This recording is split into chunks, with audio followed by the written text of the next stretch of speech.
107.5 Campus Radio. Magandang hapon mga kapuso. Welcome po sa ating programang Talk to Papa. Parang nawala ako sa sarili ko kagad. Kasi sarili ko nasa inyo. 1:23 ang ating oras mga kapuso. Siyempre pa, kapiling niyo po ang nag-iisang Papa Marky Mark together with ang isang dakilang DJ naman sa doon. Yes, James. Oh, it's been a while. Yes. Ang tagal kong It's hindi been a while. Tagal po nating hindi nagkasama sa Talk to Papa. Kasi ikaw wala kang time sa akin. Alam mo ba yon? Miss ko na po kayong lahat. Pero po dito Papa sa Jesse. isa. Ang sakit mo magsalita. Lahat naman binibigay ko sa'yo. Wala ka nang oras sa akin. Hindi ka pa magsalita. Oo nga eh. Tagal din natin hindi nag-usap, ano? Ayun mga kapuso, nagbabalik po ang dakilang romansador ng Campus Radio. Yes. Magandang lalaki pa rin po ako. Kami, hindi lang siya. Ay nako mga kapuso. And of course, you've just heard the song Shower Me With Your Love ng Surface. Yun, no? At ang kantang iyan mga kapuso, Bulol. Why? Ihatid pa rin po sa atin ng, asa na yun? May nag-comment dito, ang sabi, miss na miss ka na ni Mark. Ay naku, ang kantang yan mga kapuso, ang Shower Me With Your Love ng Surface ay inatid po sa atin ang fiesta ng sorpresa. Pabula, pabango at pa-birthday ang naghihintay sa inyo sa higit na 25 years ng Surf. Sino bang yung nag-text na yan? Parang kilala ko siya. Binabati ko nga pala ng good afternoon ang aking doktor na si Gilbert Lance pa. Doc, kumusta? Maraming salamat. Galing ako sa kanya, nagpa-check up ako. Sakit kasi ng ano ko eh. Ay, nang yung nick. Ng aking nick. Hindi, isa jogging tapos naulanan na ako agad. Kasi ikaw wala ka nang ibang alam sa side. Meron daw akong UTI. May UTI ka, tapos upper throat infection. Yung wala yun. Ay, sa'yo, Doc, magandang hapon. Galing ako ng Medical City kanina. Hello sa mga tao siya ba yung na-meet ko dito, Papa Jesse, naka-car ng red? Yun. Naka-car ng red? Naka-car ng red? Hindi. White yun. White ba yung tapos car pink yung kanyang mag. Yun lang. Pink na yun. Hindi ko napansin. Hello sa'yo, Doc. Yung pagpasok ko, Doc, CPR nyo naman ako. Ganun siya ba yun? Yung biniro ko sa nang ganun. Siya ba yun? Okay. Doc, hello po sa'yo. Kumakaway po ako dito kung hindi po nakikita. Anyway, sa lahat pa rin po na gusto mag-share ng kanilang mga problema, hindi nila kayang i-share sa kanilang close friends o di kaya sa kanilang mga parents. Dito po sa Campus Radio, pwede po kayong mag-share. Tumawag lang at 4342907 yung ating campus sa landline.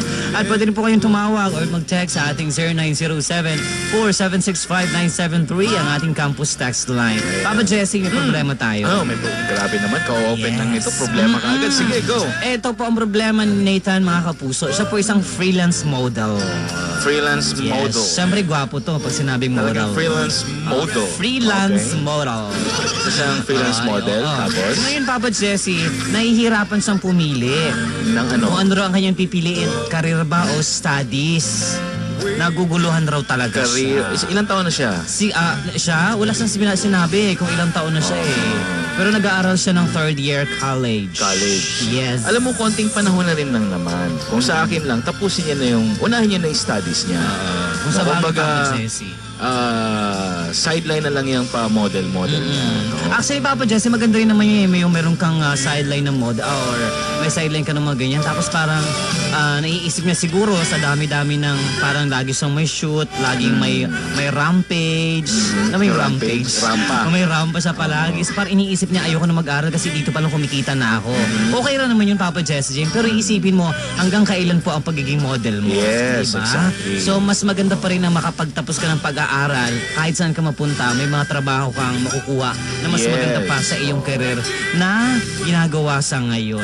Alright? Ano pangalan niya? Nathan. Ganda ng pangalan mo. Yes, ang ganda ng pangalan. Gwapo. Oy, Nathan, para sa akin, tapusin mo na lang muna yung studies mo. Konting panahon na lang. Kung third year college siya, isang taon na lang.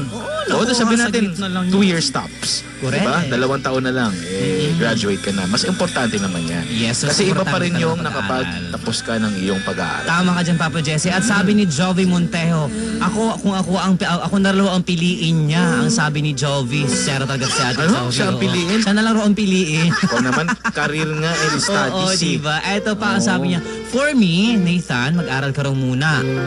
Alright? Kung wala raw magpapaaral sa'yo, di pagsabayin mo, madaming gumagawa ng working student, kumbaga. Pwede rin, Papa Jesse. Kaya nga, pero ang priority niya pa rin, studies pa rin. Yes. Tututukan niya pa rin yung kanyang pag-aaral. Tama ka dyan, Papa Jesse. Ang sabi naman ni M. Serna Ducado, napakadali lang yan. Siyempre, pag-aaral muna.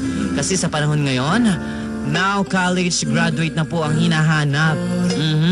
Pwede naman pong bumalik sa career after grad na. Yes, tama. Naniniwala ako dyan, sabi ni Ems. Maraming salamat. Ha? At siyempre yung mga tambayers natin yan, tumatambay sila pagdating ng gintong oras, Papa Jesse. Oo. Magandang hapon sa inyo lahat.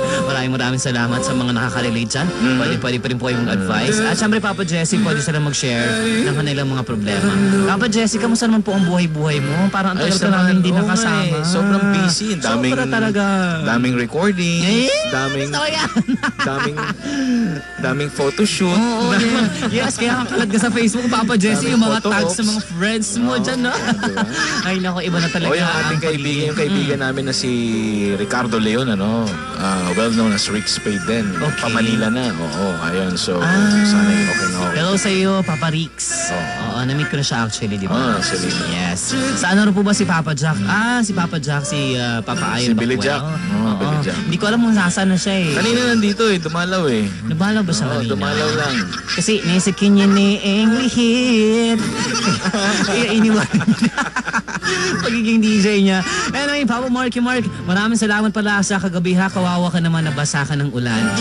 Di bali, cute ka pa rin, Papa Marky. Nakakalawa, pa-play mo ng song na Burn. Galing kay Rose. Binabati ko nga rin pala si Vincent. Vincent ng Budget Home Depot. Kumusta dyan pare? Congratulations Ay, pare, sa very successful na seminar ng painter seminar niya kagabi. Yes, nakita ko ngayon, Papa Jesse. ako kagabi. Parang duman ako sa San Pedro, dito banda sa may budget. Parang meron nga silang paint, something like that. Seminar. Yes. Doon ako kagabi. Dami ako natutunan ha. Ngayon alam ko na, ganun pala. Dapat yung mga ginagawa pala ng ibang pintor dito, mali. So dapat sumama ako doon. Magkano bang registration nila? Wala ba? Hindi, wala. Para sa mga pintor lang talaga yun. Okay. Dapat sumama ako kasi pintor din po ako eh. Pintor ka din. Iba naman yata ang Pintor, yes, pintor na mukha. Nag-ayos pala. Diba parang sa salon lang, diba naglalagay ng makeup. Pintor ka sa Junet? Yeah! Ay nako ha, nag-promote pa tayo ng ano na yan, ng funeral na yan. Oo, bigyan lang po kami ng Pag si Marky Mark po ang nagpinta sa mukha nyo, parang natutulog lang kayo. Ay, ganun talaga yung Bawa Jesse. Dapat lang sila magpapinta na sa akin ngayon pala. Ha? And ano nga pala, tawag dito, nawala ako, Papa Jesse. Nawala ako. Okay. Yung classmate kasi namin namatay. Okay. Lan Calianga. So, yes, condolence po. Condolence sa kanyang family. Okay. Sa Lan Calianga. Rest in peace pa rin. Yes. Alright.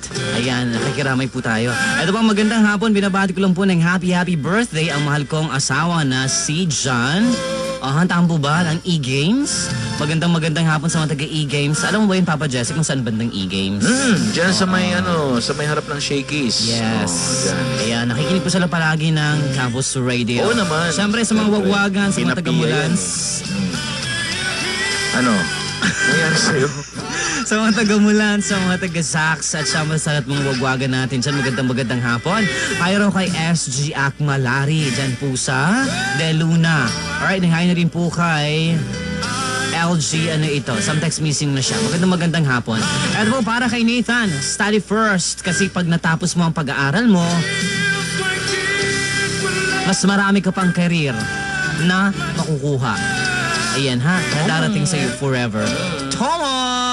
Ayan ha, talaga naman Papa Jesse, importante talaga yung studies. Oo naman. Pero Papa Jesse, nakakaawa na lang yung ibang mga kabataan na hindi lang naiisip yun, di ba? Oo nga, alam mo kasi ako, nung nag-aaral ako, ganun din ako medyo parbol ng konti. Pero ngayon I realize, no, parang sana pinagbuti ko yung pag-aaral ko. Na I could have done better pa. Kaya sa mga kapuso nating mga estudyante dyan, nako, promise po, maniwala po kayo sa amin. Unahin niyo po yung schooling niyo. Ha? Ayan ha. Siguro kung gumawa kayo ng kalokohan, huwag niyo masyadong itutok doon sa kalokohan. Kasi alam niyo yung mga kalokohan, nasa paligid Hindi talaga mawawala yan. Hindi mawawala ang Hindi mawawala yung kalokohan. Pero Papa Jesse nga yung sinasabi nila, kailangan mong lumaban sa mga kalokohan na ganyan at huwag pababayaan ang iyong studies. Yes, importante pa importante rin. po yun mga kapuso. And that's the best thing you can give to your parents. Yes, No? oo. Parang may balik mo sa kanila. Oo, sa kabila ng kanilang pagod na ibinigay sa or ginagawa araw-araw para lang po kayo ay mapag-aral. So dapat kayo ay magpakabait sa inyong studies para masuklian naman po ang kanilang pagod at matuwa sila sa inyo. Ang sarap kaya, alam mo Papa Jesse, naiingit nga ako kasi hindi pa ako nakapag-graduate ng college, di ba?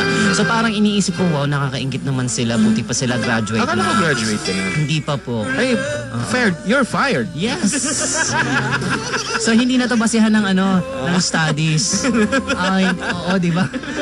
Parang dati okay lang sa akin. Okay lang na hindi nakapag-studies, naka-graduate. Hindi, Tapos kailangan ngayon, di ba? kailangan. Kaya nga Papa Jesse, talagang gusto ko mag-aral. Kaya igagrab ko talaga yung opportunity pag mayroong chance. May chance. Mag-aral ka na lang. Huwag ka na mag-DJ. Mag-design ka na.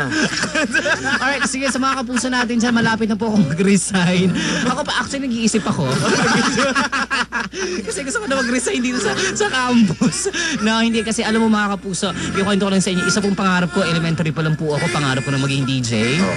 Oo ha. Nagsimula po ako mga kapuso sa pagiging DJ ko sa isang internet lamang. FM na ano ko yun. internet. Nakita ko yun. Yes, nag-start ako doon. Tapos, Sino kaya ito walang kakwenta-kwenta Oo, diba? itong program ito?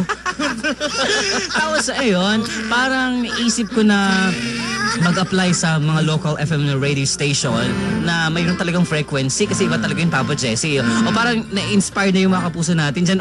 Mag-aral kayo ha, gusto ha, syempre. At mahalin ang iyong trabaho. Tapos yung Yes. Papa Jesse James, hindi ako makapaniwala na ako'y isa ng kapuso. Naman. Diba? Ang saya. Matagal ka na rin namang kapuso. Matagal na akong kapuso, syempre. Pero iba pa rin talaga Ngayon, yung... certified kapuso. Certified na. Kaya ako sa mga kapuso natin dyan, ako ha, isusulat ko po yung story ko, babasahin natin yan, sana ma-inspired kayo. Ito na nga ba sinasabi ko eh.